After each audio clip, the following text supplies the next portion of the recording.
नहीं निश्चित भावे मु कहिबी ओडिशा इतिहास सबुठारु भल योजना सबुठारु बड़ योजना एवं विशेष भाव में माँ मानक पई जहाँ को नेकी आमे स्वप्न देखु परिवार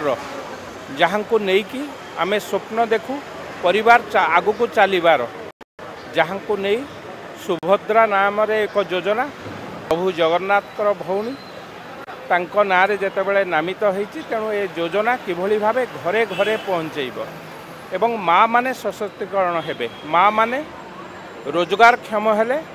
माँ माने जेतेबेले रोजगार करिवे परिवार हसिबो ए कथा निश्चित भावे अतीत रे देखा जाईची आज मध्य तार पुनरावृत्ति होबाकू जाउची तेणु मु तो धन्यवाद देवी सरकार को एभली एक योजना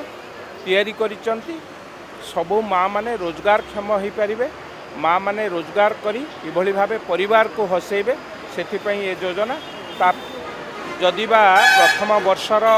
शेष किस्ती 8 तारिख होउची पुणी परवर्ती अवस्था रे एक योजना जो लोक माने ताधेरु वंचित होइतिबा बा जो माँ माने सेथुरु वंचित होइथिबे से माने किभली भावे पाइबे से कथा को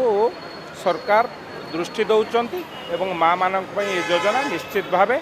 समाजर एक पट परिवर्तन फलप्रद हो।